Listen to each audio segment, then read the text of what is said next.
Saf televiziyasında tibb xəbərlərinin vaxtıdır. Studiyada Günel İbadovadır.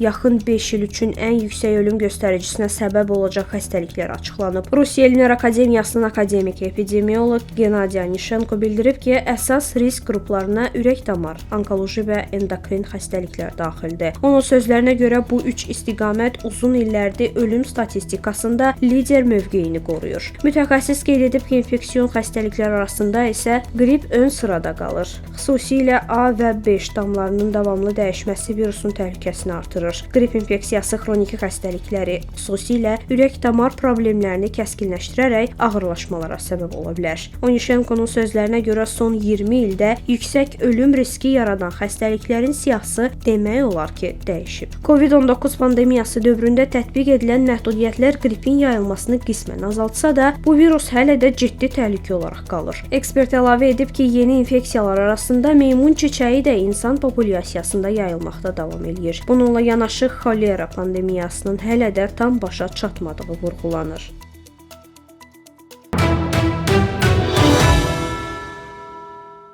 Qadın sağlamlığı elmdə çox az araşdırılıb. Bu barədə Yeni Qərb Mirzəsi yazır. Ümumiyyətlə, qadınların menopauza dövründə keçirdiyi bir çox çətinliklər haqqında sizə məlumat vermişdik. Hətta bəzilərinin narkotikə əl atdıqlarını belə danışmışdıq. İndi isə menopauza dövrünü gecikdirmək üçün yeni nəsil preparatlar haqqında çox maraqlı və innovativ xəbərimiz var. Baxaq. Menopauzanı gecikdirmək mümkün olacaq. Alimlər menopauzanın gecikdirilməsi ilə bağlı yeni tədqiqatlar üzərində çalışır. Bu yanaşma qadın orqanizmində bioloji saatın yavaşladılması və xüsusilə yumurtalıqların qocalma prosesinin hüceyrə səviyyəsində ləngidilməsini hədəfləyir. İlkin nəticələr göstərib ki, mövcud yumurta hüceyrələrini daha uzun müddət sağlam saxlamaq və bərpa etmək mümkündür. Mütəxəssislər bildirib ki, məqsəd yalnız reproduktiv dövrü uzatmaq deyil, eyni zamanda qadınların ümumi sağlamlığını qorumaqdır. Menopauzanın gecikdirilməsi ürək-damar xəstəlikləri riskini azaldır, osteoporozun qarşısını almağa kömək edir və beyin funksiyalarını daha uzun müddət qoruyur. Hazırda araşdırmalar erkən mərhələdə olsa da, əldə olunan nəticələr tibbdə yeni mərhələnin başlanğıcı kimi qiymətləndirilir. Alimlər hesab edir ki, bu istiqamətdə irəliləyiş insan orqanizminin təbii qocalma prosesinə müdaxilə imkanlarını genişləndirə və gələcəkdə qadın sağlamlığının qorunmasında mühüm rol oynaya bilər.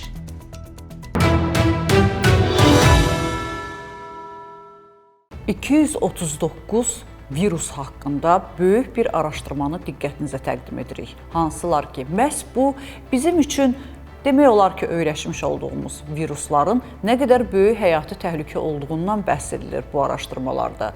İlk növbədə birinci yerdə bilirsinizmi hansı virusdur? Qrip. Baxaq. Alimlər insanları yoluxduran 239 ribonuklein turşusu virusunu əhatə edən yeni qlobal məlumat bazası hazırlayıb. Scientific Data jurnalında dərc olunan araşdırma bu virusların yayılma yollarını, heyvan mənşəyini və epidemiyaya çevrilmə risklərini sistemli şəkildə təhlil edir. Məlumata görə bu rəqəm 2018-ci illə müqayisədə 25 virus daha çoxdur. Tədqiqat göstərir ki, virusların əksəriyyəti heyvanlardan, xüsusilə məməlilərdən insanlara keçir. Onların yalnız kiçik hissəsi insanlar arasında geniş yayılaraq epidemiyaya səbəb olur. Ən təhlükəli viruslar isə insandan insana ötürülmə qabiliyyəti yüksək olanlardır. Araşdırmada qeyd olunur ki, ribonuklein turşusu virusları qızılca, qrip və insan immun çatışmazlığı virusu kimi xəstəliklərə səbəb olmaqla qlobal səhiyyə üçün ciddi təhdid olaraq qalır. Son illərdə aşkarlanan yeni viruslar və genom texnologiyalarının inkişafı risklərin daha dəqiq izlənilməsinə imkan yaradır. Mütəxəssislər hesab edir ki, bu cür məlumat bazaları gələcək pandemiyaların proqnozlaşdırılması və erkən xəbərdarlıq sistemlərinin qurulması üçün mühüm əhəmiyyət daşıyır.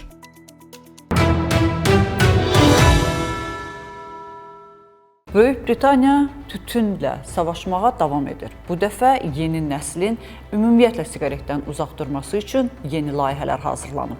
Bəli, gənclərə siqaret tamamilə qadağan olunacaq.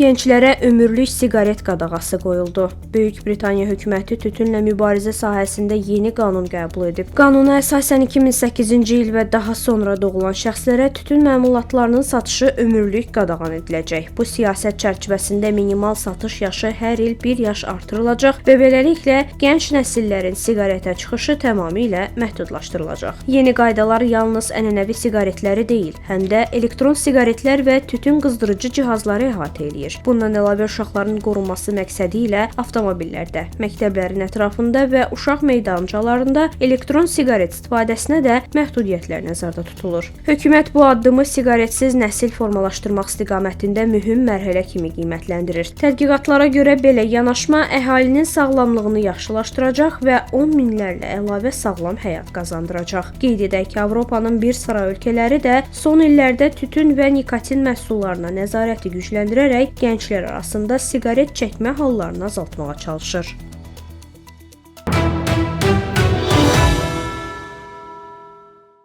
Süni intellekt xərçəngin xüsusiyyətini və xasiyyətini daha detallı araşdırmaq imkanı yaradıb. Nəticədə onun digər hüceyrələri necə yeməyi və özünü necə yetişdirməyi haqqında yeni məlumatlar var. Bu məlumatlar daha dəqiqliklə araşdırılsa, nəticədə xərçəngin inkişafının qarşısı alınacaq. Maraqlı xəbərimizdir, baxaq. TikToku gətirin. Xərçəngi dayandırmağın yeni üsulu tapıldı. Xərçəng araşdırmaları sahəsində alimlər mühüm mexanizmi üzə çıxarıb. Tədqiqatlar göstərib ki, bəzi xərçəng hüceyrələri öz DNT-lerini qəsdən parçalaya və sonra yenidən nizamsız şəkildə bərpa edə bilən xüsusi fermentdən istifadə edir. Normal hüceyrələrdə bu cür zədələnmə hüceyrənin məhvinə səbəb olsa da, xərçəng hüceyrələri bu prosesi öz xeyrinə çevirərək daha da güclənir. Kromotripsiya adlanan bu proses zamanı DNT hissələri xaotik şəkildə yenidən birləşdirilir. Nəticədə hüceyrələr sürətlə dəyişir, daha aqressiv olur və hətta güclü kimyaterapiyaya qarşı qısa müddətdə davamlılıq qazanır. Bu isə müalicəni çətinləşdirən əsas amillərdən biridir. Alimlər hesab edir ki, bu fermentin aşkar edilməsi xərçənglə mübarizədə yeni imkanlar açır. Əgər onun fəaliyyəti dayandırılarsa, xərçəng hüceyrələrinin özünü bərpa etmə qabiliyyəti zəifləyir. Bu da xüsusilə aqressiv və müalicəyə çətin tabe olan xərçəng növlərinə qarşı daha effektiv yanaşmaların hazırlanmasına şərait yaradır.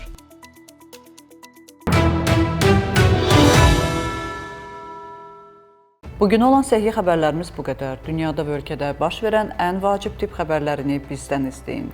Unutmayın, bilmək hər zaman bir addım öndə olmaq deməkdir. Özünüzü və doğmalarınızı qoruyun. Sağ olun, salamat qalın.